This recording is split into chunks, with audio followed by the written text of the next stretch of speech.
Dans un monde rationnel, banal et prévisible, rien n'est aussi intriguant, rien n'est aussi fascinant et angoissant que le sentiment du mystère qui nous envahit lorsque nous faisons face à l'inconnu. En 1941, une famille de Ruby Creek est chassée de sa ferme à la suite d'une vision d'horreur. Quel animal a laissé ses empreintes mystérieuses?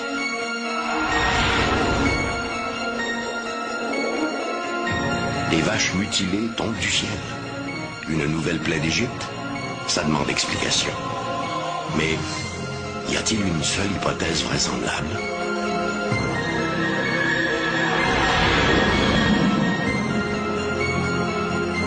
En mai 2000, un policier à la retraite observe depuis sa maison en bordure du lac Memphremagog un étrange sillage. S'agirait-il de Memphré, le monstre des légendes amérindiennes? Des oiseaux géants, des Thunderbirds, ornent les totems des tribus de la côte ouest canadienne. Ces volatiles auraient-ils existé dans un passé récent? Des témoins jurent que oui. Chaque mystère recèle sa part d'inconnu. Rien n'est si angoissant et fantastique que l'inconnu. Ici Michel Dumont.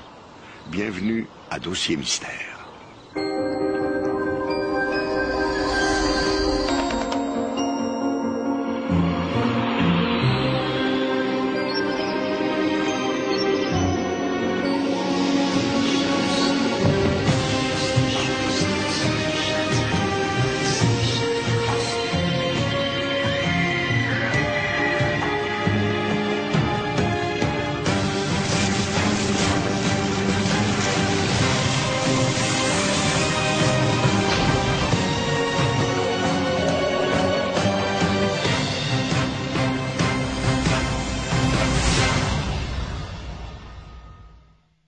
À en croire la littérature, des hominidés géants, mi-homme, mi-animal, vivaient cachés dans les vastes forêts de la côte ouest du continent nord-américain, de la Colombie-Britannique à la Californie.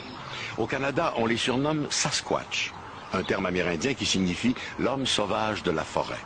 Mais au-delà des légendes, cet abominable homme des bois d'Amérique existe-t-il vraiment? Certains en sont convaincus. À l'automne 1941, près de Ruby Creek en Colombie-Britannique, un des enfants de la famille Chapman entre à la maison en annonçant qu'une grosse vache vient de sortir de la forêt.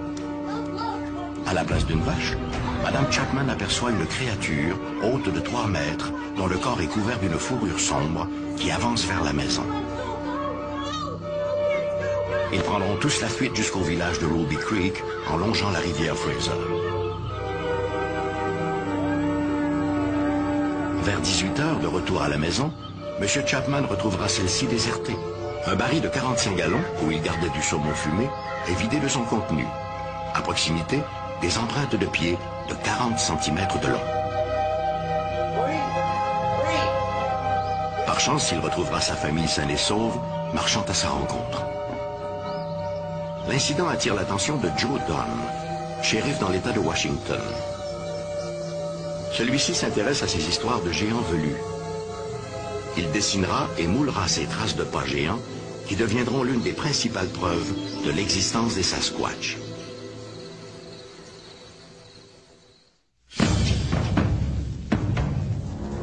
En 1967, Roger Patterson et Bob Gilman capturent ces images qui nous prouvent l'existence de ce que les Amérindiens appelaient le Sasquatch.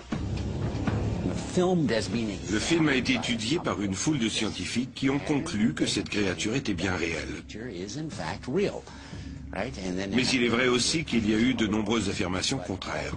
Néanmoins, pour l'heure, toutes les études menées sur le film s'entendent à dire qu'il s'agit bel et bien d'un Bigfoot. Bigfoot pour certains, Sasquatch pour d'autres, le mythe semble devenu réalité. Si le nom de la créature diffère, la description qu'en ont fait les témoins est toujours la même, peu importe l'endroit où l'on se trouve. Le phénomène du Sasquatch est très intriguant. On le retrouve à peu près dans toutes les provinces canadiennes et dans presque tous les États américains. Pourtant, et c'est le cœur du problème, malgré cette grande répartition, la créature ne laisse que très peu de traces derrière elle.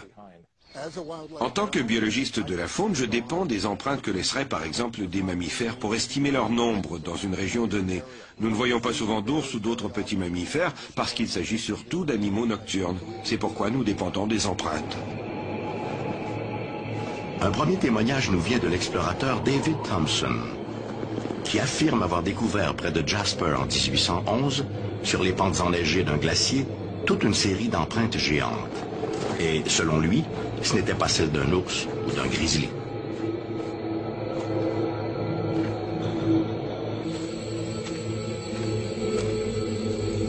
Mais depuis ce temps, tous les cas rapportant des traces de pas géants n'ont pas toujours été dignes de foi, car nombreux sont ceux qui ont cherché la gloire et la popularité en créant eux-mêmes ces pieds géants sculptés dans des plaques de bois.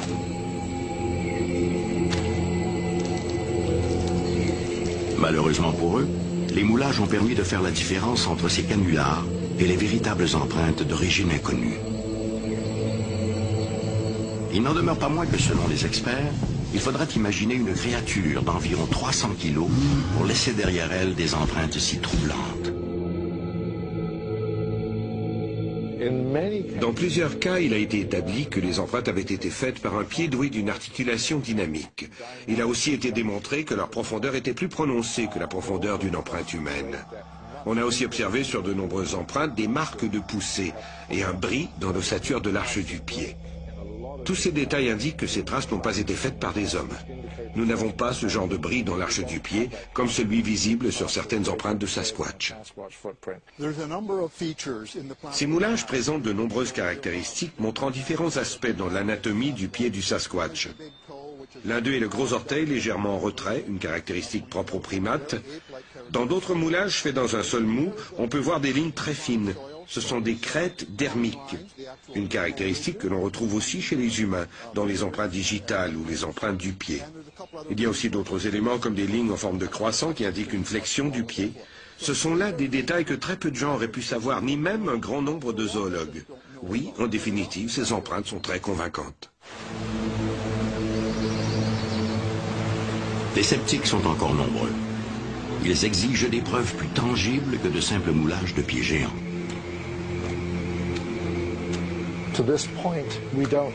Pour l'heure, du moins à ma connaissance, nous n'avons toujours pas de preuve ADN du Sasquatch. Nous avons des excréments. Plusieurs personnes en ont trouvé. Ils ressemblent à des excréments humains, mais beaucoup plus gros. Et l'analyse des échantillons montre qu'ils contiennent des poils et des restes de rongeurs. Ils ressemblent à des excréments humains, mais contiennent des choses que généralement les humains ne mangent pas. Le docteur Fahrenbach a obtenu plusieurs échantillons de poils prélevés sur les lieux de rencontre avec des Sasquatch. Ces poils ne correspondent à aucun primate connu jusqu'à maintenant. C'est très encourageant. C'est un premier pas. En admettant le fait que des groupes de Sasquatch vivent dans les forêts d'Amérique du Nord, comment expliquer qu'à ce jour, aucun cadavre n'ait été retrouvé? Sur la côte du nord-ouest Pacifique, nous avons un sol très acide. Il y a aussi tout un lot d'animaux charognards. Cela va des petits rongeurs comme les souris ou les mulots, aux plus grands prédateurs comme les loups, les coyotes ou les ours. Ces animaux dévorent les carcasses. En très peu de temps, il ne reste plus rien. Je n'ai jamais rencontré un seul chasseur d'ours qui disait avoir vu une carcasse d'ours, même après avoir passé 20 ou 30 ans à chasser. Nous ne savons pas non plus si les Sasquatch n'ont pas des rites pour disposer de leurs morts. Nous ne trouvons pas de Sasquatch parce que personne ne les cherche vraiment. Si vous survolez le Canada et vous regardez par les hublots, vous verrez qu'il y a des milliers de kilomètres carrés où il n'y a absolument rien. Il n'y a personne. Personne pour chercher. À la base, la situation est simple. On ne trouvera jamais le Sasquatch si personne ne le cherche. Et je parle ici d'une recherche intensive. Jusqu'à ce jour, le refus de la communauté scientifique de s'intéresser à la possible existence du Sasquatch est-il réellement justifié par la faiblesse des preuves ou par la force des préjugés? Jusqu'à présent, la réaction, c'est de dire « Ah non, il doit s'agir d'un ours qui marche sur ses pattes de derrière », quand on ne tombe pas simplement dans l'idée du canular et qu'on rejette tout. Je trouve cela très malheureux. Mais les choses s'améliorent. Le sujet progresse et certains de mes collègues commencent à s'y intéresser. Le Sasquatch pourrait se révéler une toute nouvelle espèce, quelque chose à mi-chemin entre les pongidés et l'espèce humaine. Personnellement, je crois que le Sasquatch se situe plus près de l'espèce humaine que des pongidés. Des gens ont rapporté avoir décelé une lueur d'intelligence dans ses yeux, comme s'il s'agissait du cousin oublié de la famille des Homo sapiens.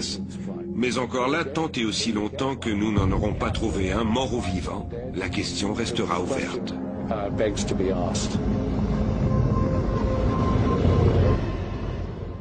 Le scientifique américain Carl Sagan disait « Une affirmation extraordinaire demande une preuve extraordinaire ». Hélas, il faut bien reconnaître qu'au chapitre du Sasquatch, les preuves font difficilement le poids, des récits souvent invérifiables et quelques moulages. Mais l'histoire est pleine de rebondissements inattendus. Il y a un siècle à peine, les scientifiques du monde entier disaient que les gorilles de montagne n'étaient qu'un mythe. Alors qui sait ce que nous réserve l'avenir? Pour la plupart des chercheurs qui s'intéressent aux histoires de Sasquatch, ces créatures seraient les derniers représentants d'une espèce animale en voie de disparition. Quelques rares enquêteurs croient même que les Sasquatch seraient des extraterrestres. Il faut dire que dans l'univers des phénomènes étranges, les extraterrestres ont souvent le dos large. Aux dernières nouvelles, ils s'amuseraient même à jouer les savants fous avec nos animaux de ferme. Ridicule, pensez-vous? Ce n'est pas la vie de tout le monde.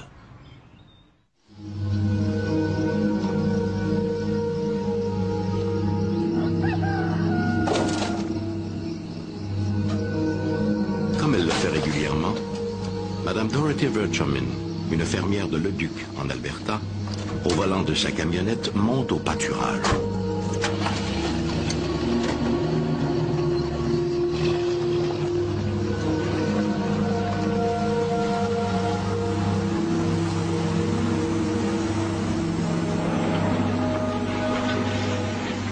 Elle remarque l'une de ses génisses étendue dans l'herbe. Croyant la bête malade, la fermière arrête la camionnette et s'approche. Le triste spectacle de l'animal la laisse pantoise. La vache est couchée sur le côté, morte et mutilée, probablement depuis 2 jours. Elle a été amputée du rectum, de la vulve, des trayons, d'un œil et d'une oreille. Une grande surface de peau a aussi été prélevée autour du pis. Toutes ces incisions ont été faites avec une précision chirurgicale et la carcasse ne présente aucune marque de morsure qui pourrait laisser croire à des prédateurs. Comme tous les fermiers et fermières de la région, Madame Verchomin a, elle aussi, entendu parler de ces histoires de mutilations animales. Mais jusqu'à tout récemment, elle les avait toujours considérées avec un certain amusement. Mais voilà que depuis le mois d'avril, c'est la 4e de ces bêtes qu'elle trouve ainsi morte et mutilée. Dorothy Verchomin commence à croire qu'il n'y a peut-être pas de fumée sans feu.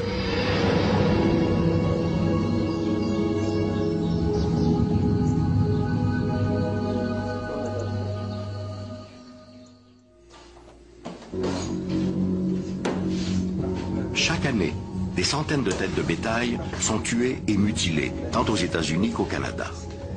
Évidemment, la plupart de ces décès sont attribuables à des prédateurs, comme des loups, des coyotes, et même à certains oiseaux charognards, comme des busards. Mais au-delà de ces constats, il existe toute une série de mutilations qui ne s'expliquent pas aussi aisément.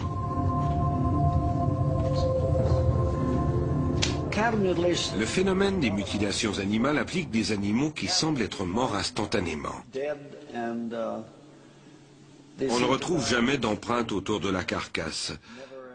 Et des organes comme la langue, un œil ou une oreille ont été prélevés. On note aussi des coupures à l'abdomen, au rectum, ou encore l'ablation totale des organes génitaux. Beaucoup de ces blessures ressemblent à des coupures au laser. Depuis les années 1970, durant la période où j'étais membre de la GRC, j'ai enquêté au moins sur 2 affaires de mutilation animale, et je n'y ai rien vu d'étrange. Je sais que ces incidents se sont produits partout en Amérique du Nord, surtout durant les années 1970-80. J'ai lu plusieurs articles à ce sujet racontant que des centaines d'animaux avaient été trouvés morts et mutilés. Mais dans les faits, il n'y a là rien de vraiment inhabituel.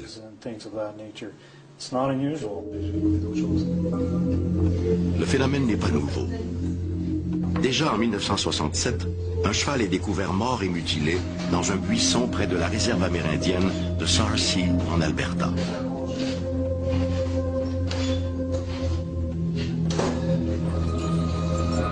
L'année suivante, d'autres cas sont rapportés en Ontario et au Manitoba. Dans ce dernier cas, le bovidé a été amputé de ses organes génitaux, de la patte antérieure droite et d'une oreille. Les coupures sont très nettes et l'animal ne paraît pas avoir saigné. Plus tard, entre le 1er août et le 11 novembre 1979, 38 cas sont rapportés près de la frontière de l'Alberta et du Montana. Selon les agents de la GRC chargés de l'enquête, 13 de ces cas sont inexplicables. Les autorités favorisent alors la piste sectaire. L'implication de groupes occultes ou sataniques a toujours été associée à ces soi-disant mutilations animales. À savoir si cela est vrai, je ne saurais le dire.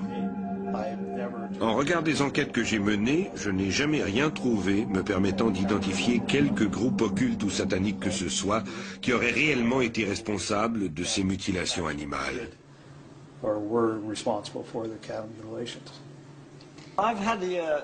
À 2 ou 3 reprises, des agents de la GRC m'ont accompagné.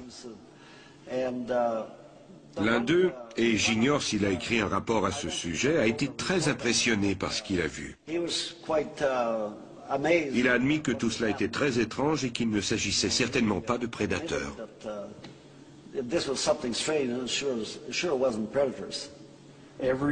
Chaque année, à travers tous les détachements où j'ai été impliqué, et en particulier dans les prairies, des agriculteurs disaient avoir trouvé des bêtes mortes. Elles étaient mortes de causes naturelles. Et lorsqu'une bête est morte depuis un certain temps, comment peut-on déterminer avec exactitude les causes de la mort? Par contre, il est clair que s'il s'agissait d'une cause extérieure, que ce soit un coup de feu ou un autre type de trauma, il y aurait des preuves. Or, dans les cas qui nous intéressent, il n'y a rien de cela. Ces vaches sont mortes de maladies ou d'autres causes tout à fait naturelles. Et c'est uniquement ce qui a pu être déterminé.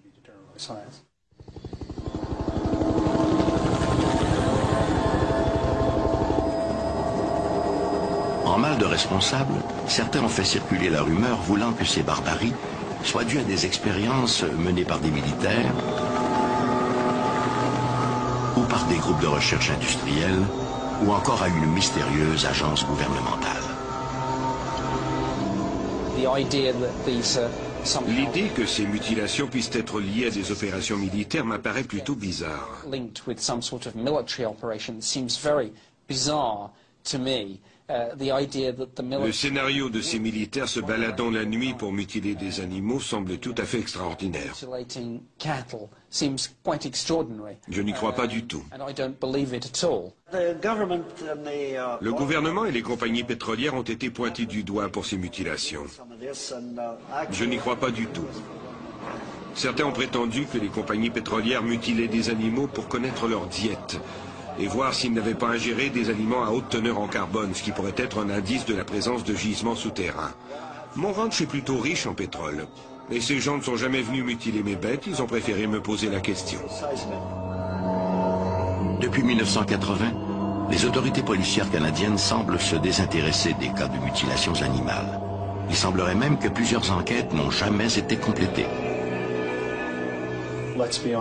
Il faut comprendre qu'il y a des coûts liés aux enquêtes et que les agents, même s'il s'agit de régions rurales, font leur possible pour déterminer les causes d'un incident. Leur travail consiste à répondre aux plaintes et à déterminer s'il y a eu ou non une activité criminelle. Et si c'est le cas, leur mandat est d'arrêter le responsable et de le traduire devant les tribunaux. Ensuite, la justice suit son cours. Je ne vois aucune raison quelle qu'elle soit pour que la GRC ou toute autre agence gouvernementale agisse autrement en se disant « Tiens, on a trouvé une vache mutilée ici et tout font l'affaire ». Ça n'a aucun sens. En juin 2002, un fermier de Veteran en Alberta, Floyd Vetter, découvre l'une de ses vaches morte et mutilée. Toute la tête de l'animal a été écorchée. ne laissant voir qu'un crâne dénudé. La bête n'a apparemment subi aucune autre mutilation. Curieusement, les branches des arbres situés à la verticale de la carcasse ont été brisées. On dirait que l'animal a été balancé du haut des airs après avoir été mutilé ailleurs. Autour, il n'y a aucune trace de sang ni de prédateur. Pour Floyd Vetter, le cas est clair. Le coupable ne pouvait venir que d'en haut.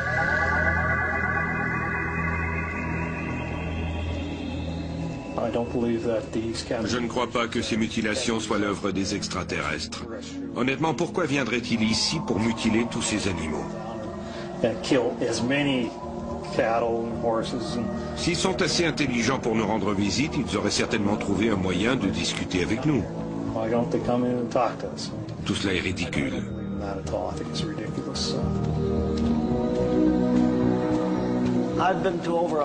Jusqu'à présent, j'ai enquêté sur plus d'une centaine de cas. Je sais ce que peuvent faire ou non des prédateurs.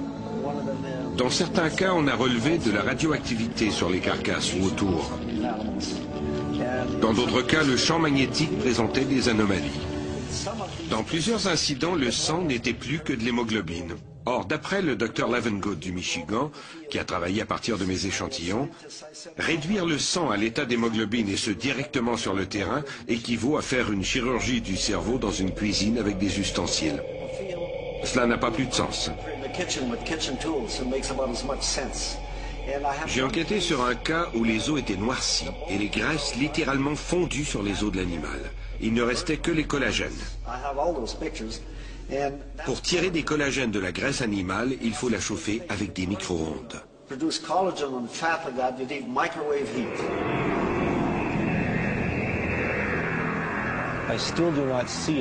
ne vois toujours pas quel est le lien avec les ovnis, mais cela demeure un phénomène intéressant.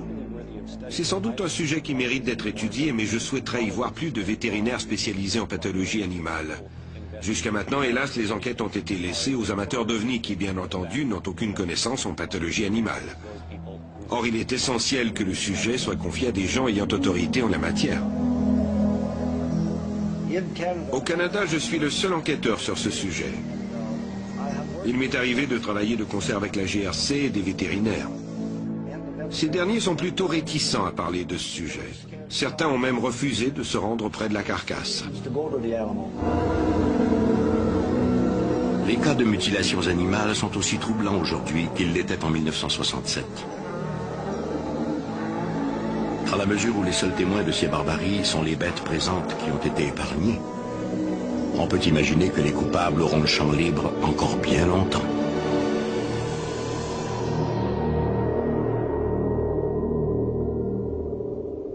À ce jour, aucune enquête officielle n'a jamais été menée au Canada pour expliquer ces mutilations animales. Par contre, aux États-Unis, un ancien agent du FBI, Kenneth Rommel, chargé d'enquêter sur ce phénomène, attribue dans son rapport l'adhésion aux hypothèses bizarres au niveau d'éducation des agriculteurs et des amateurs. Une conclusion qui est loin de faire l'unanimité. Comme quoi, ce sont les préjugés qui, parfois, nourrissent le mystère.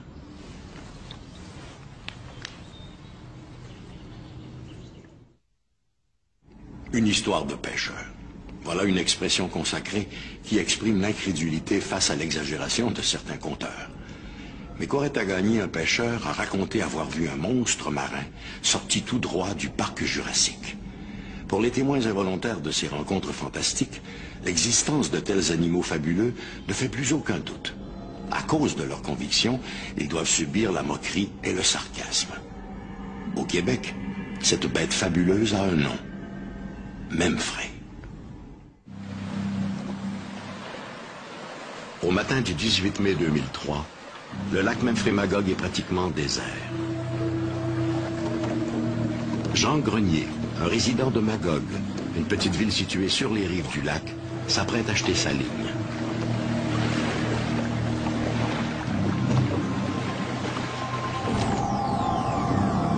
Grenier remarque des reflets insolites, comme si l'eau était agitée par un remous.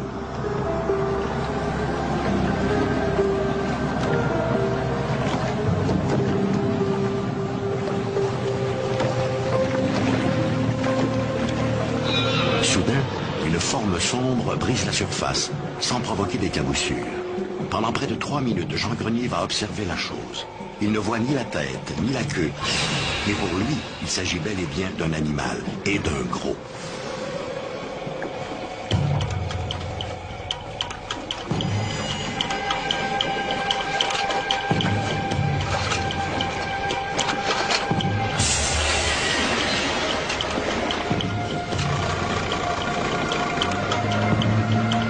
Le pêcheur de Magog n'oubliera jamais cette matinée.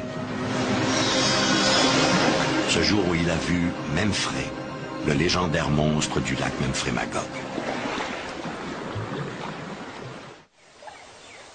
Situé en Estrie, au Québec, le lac Memphremagog fait 52 km de long, dont 22 km se trouvent au Vermont, en territoire américain.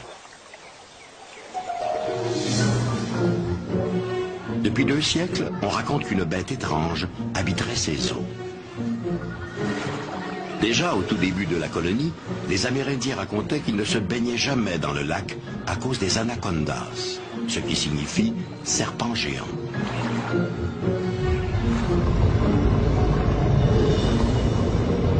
L'histoire de Memphrey, en réalité, ça provient de l'histoire du lac Memphremagog. Dans la géographie des frères des écoles chrétiennes du Québec, là, en 1870, on nous dit qu'il n'y a pas d'animaux nuisibles au Canada, sauf le monstre qui se montre gratis au lac Memphremagog. Le nombre d'observations par année depuis que je m'occupe d'étudier ce phénomène-là, c'est environ une moyenne de 3 apparitions par année. Mais dans une année, on a eu jusqu'à 14 apparitions. Et nous avons eu des apparitions qui sont assez convaincantes. Exemple, le matin, on a des apparitions à Newport, aux États-Unis, c'est-à-dire dans la partie sud du lac, le Memphremagog, vers, disons, 10 heures l'avant-midi. Et le soir, à 5 heures, environ une dizaine de milles de là, les mêmes phénomènes sont observés par différentes personnes. Alors, c'est assez convaincant. Parmi ces observations, citons celle de M. Adrien Rompré. Le 5 mai 2000, ce retraité de la police de Montréal observe depuis sa maison en bordure du lac un sillage qui se déplace rapidement à la surface de l'eau. Je croyais que c'était mon voisin qui sortait son bateau. C'est ça qui a attiré mon attention, parce que je croyais jamais à ce que M. Boisvert disait quand les gens lui racontaient qu'il avait vu Memphrey qui appelle. Mais moi, j'y croyais pas. Mais là, en apercevant ce phénomène, cette bête, je me suis dit, c'est Memphrey. Hey, Claire! Claire, viens ici. Vu que c'était ça, j'ai appelé mon épouse. Puis je dis, viens voir, il y a quelque chose d'étrange dans l'eau. Elle est venue avec moi. Et puis là, elle s'est aperçue comme moi que c'était quelque chose qu'on ne voyait jamais dans le lac. C'était la vague de ce poisson-là. Pas poisson, parce que c'est pas un poisson. C'est cette bête-là qui s'approchait, qui sortait de l'eau, qui remontait, qui plongeait. Et puis qu'on a regardé un bon moment ensemble. Ça ressemblait pour moi à une loutre de mer.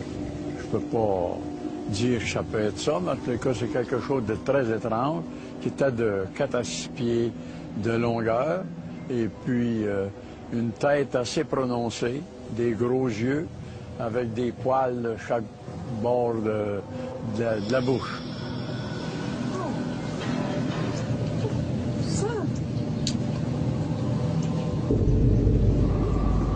Là, à un moment donné, on l'a perdu de vue parce qu'il a plongé profondément, fort probable, parce qu'on ne l'a pas revu.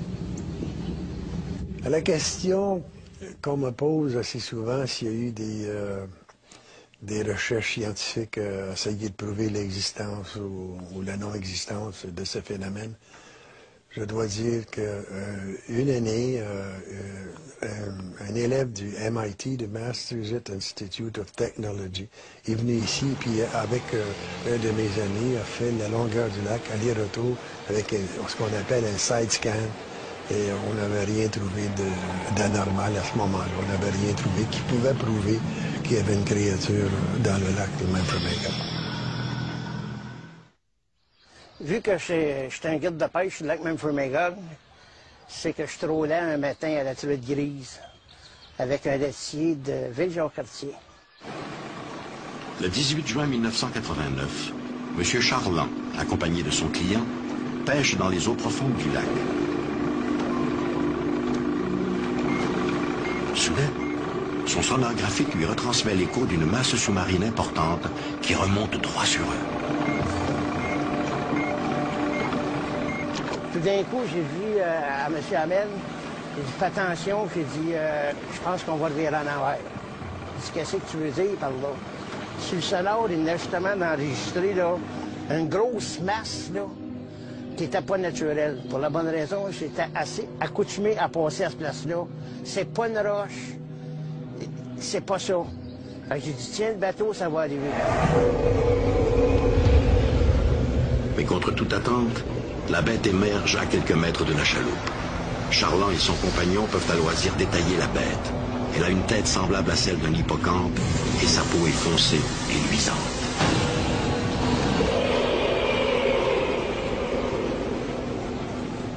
À m'en allant, j'ai vu que c'était sa grosseur d'un cheval environ, puis une queue qui est à peu près de 12 à 14 pieds.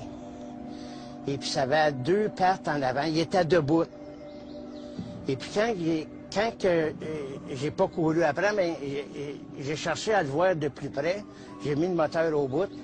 Et puis quand on est arrivé à peu près à 150-200 pieds de lui, il a plongé. Si pour certains le monstre ne serait rien d'autre qu'un grand poisson de fond, comme un esturgeon, M. Charland et beaucoup d'autres sont convaincus du contraire.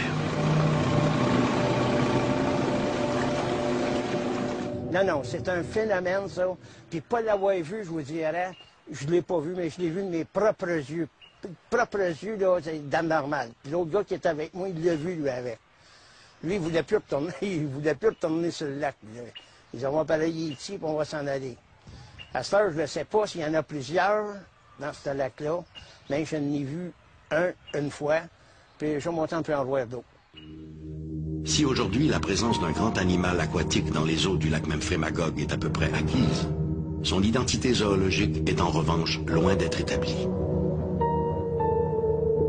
C'est difficile à dire parce que on est en 2005 et la semaine dernière, je lisais dans le journal Actualité qu'on venait encore de découvrir des nouvelles espèces d'animaux sur la Terre.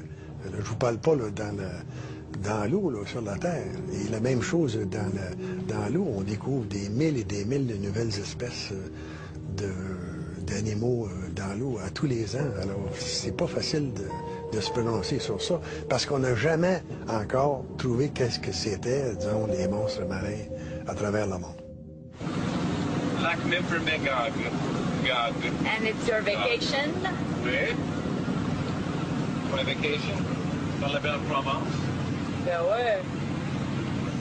Ces images proviennent d'une bande vidéo amateur tournée le 12 août 1997 par une vacancière, Patricia de Brouin-Fournier, et son mari. Alors que le couple pêche tranquillement en cette belle journée, quelque chose d'insolite va se produire.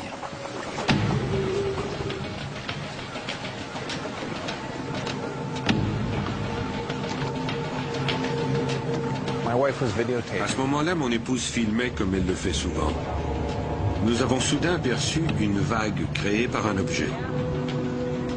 Nous l'avons observée pendant 10 ou 15 secondes, puis elle a disparu comme si l'objet qui en était responsable avait replongé.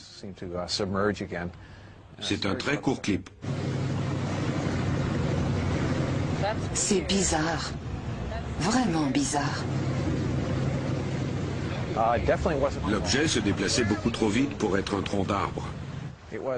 Pour moi, il est clair que c'était un objet animé qui faisait cette vague à la surface.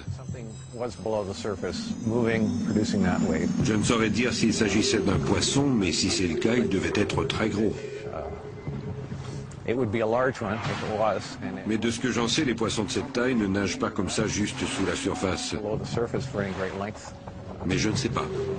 Je n'ai aucune idée de ce que c'était. Ce film sera soumis à des experts qui s'avoueront incapables d'identifier la bête du lac. Esturgeon bicentenaire? Dinosaure échappé du parc Jurassique? Espèce lacustre inconnue? Toutes ces hypothèses semblent les plus improbables. Mais improbable n'est pas impossible. Sherlock Holmes disait, une fois que vous avez éliminé l'impossible, ce qui reste, même improbable, doit être la vérité.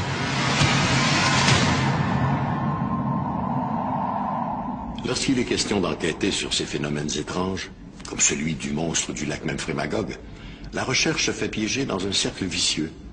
Pour obtenir une preuve convaincante, les chercheurs ont besoin d'équipements, de moyens et d'une logistique importante. Un genre d'enquête qui nécessite d'importants déboursés. Mais sans preuve digne de ce nom, aucun bailleur de fonds n'est prêt à investir dans ces recherches. Et sans investissement, il est impossible de prouver ces phénomènes. Et pourtant, ces histoires de pêcheurs persistent.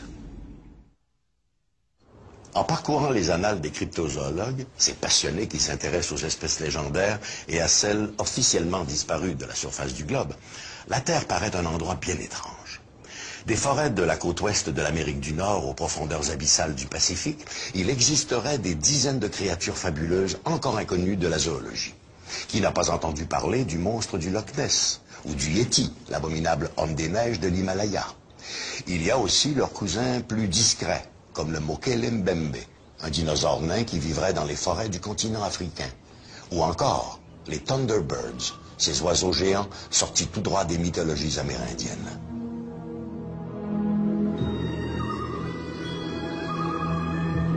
Alberta, 1925.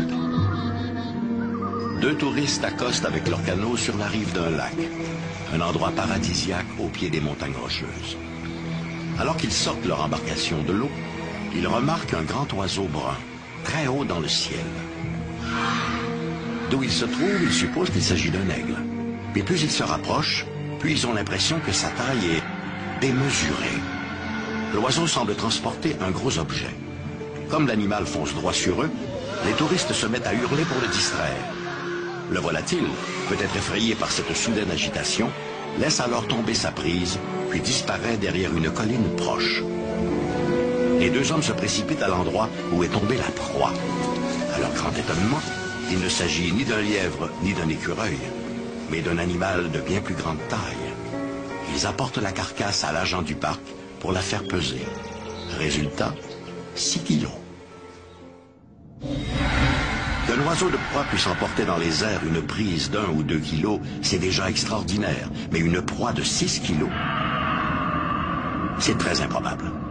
À moins qu'il ne s'agisse d'un oiseau hors du commun, comme ces légendaires Thunderbirds, si souvent évoqués dans les légendes amérindiennes. Les Thunderbirds sont d'immenses oiseaux prédateurs, dont l'envergure des ailes est au moins 2 fois plus étendue que celle du condor des Andes, que l'on retrouve en Amérique du Sud, et qui est considéré comme le plus grand oiseau au monde. Les références historiques relatives à l'existence d'oiseaux géants ne manquent pas. En Amérique, la plupart des traditions autochtones parlent d'oiseaux géants. On en trouve des représentations dans l'art pictural amérindien et dans les totems.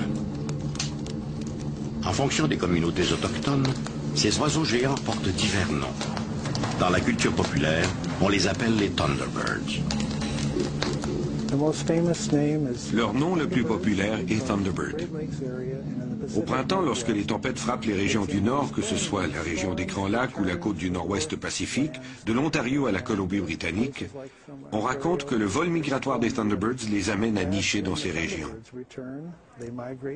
Et c'est ainsi que les Amérindiens sont venus à désigner ces endroits comme étant les lieux où venaient nicher les Thunderbirds. À en croire la tradition autochtone, les Thunderbirds auraient disparu un peu avant l'arrivée de l'homme blanc en terre d'Amérique. Toutefois, des témoignages semblent indiquer que certains de ces immenses volatiles auraient peut-être survécu jusqu'à nos jours. En septembre 1974, Daniel Caron de Louvicourt au Québec arrive chez lui. Il aperçoit un gros oiseau s'abreuvant dans une mare d'eau.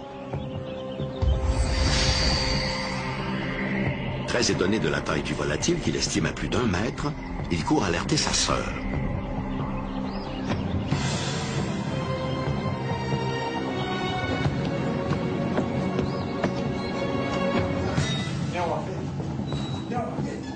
Les deux jeunes gens décident alors de s'en approcher, mais le volatile découvre leur présence et s'envole aussitôt. Le lendemain, leur voisin aperçoit à son tour le même gros oiseau. Dès qu'il tente de s'en approcher, l'animal s'envole. « 24 heures plus tard, Suzanne Caron le revoit dans sa cour. Elle crie à son voisin que l'oiseau est de retour. Le jeune homme se précipite avec sa carabine de calibre 22 et fait feu sur le volatile, sans toutefois le toucher. Au bruit des détonations, l'oiseau s'enfuit en battant lentement des ailes. On ne le reverra plus. En 1977, en Illinois, s'est produit une affaire célèbre. Un jeune garçon de 10 ans, Marlon Lowe, a été agrippé par un oiseau géant et emporté sur plusieurs dizaines de mètres avant d'être relâché. L'affaire s'est produite devant ses camarades de jeu et plusieurs adultes. Tous ont été témoins.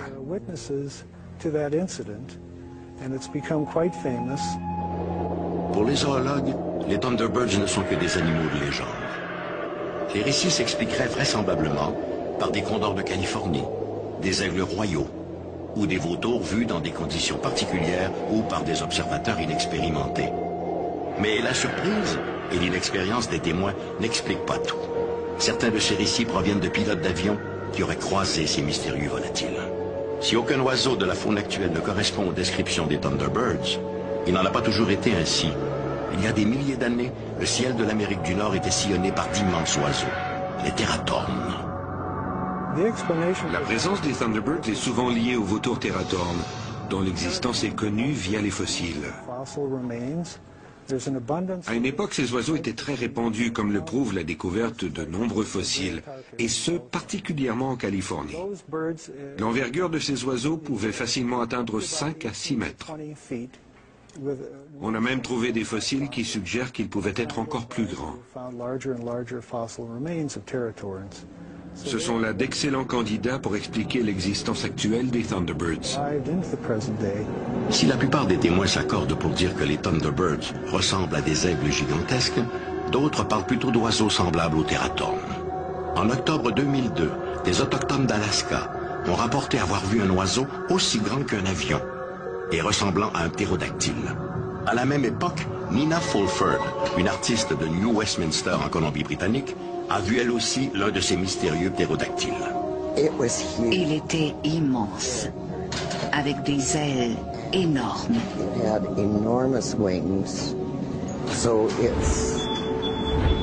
On aurait dit qu'il volait au ralenti.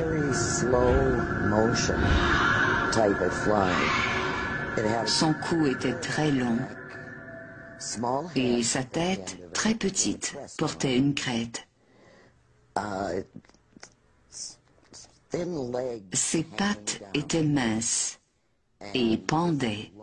Sa queue était longue et se terminait avec un appendice en forme de V. L'idée que des ptérodactyles aient survécu jusqu'à nos jours relève de l'utopie. Pourtant, de nombreux témoins jurent que c'est exactement ce qu'ils ont vu. Pour les sceptiques, seule une preuve matérielle pourrait clore le débat.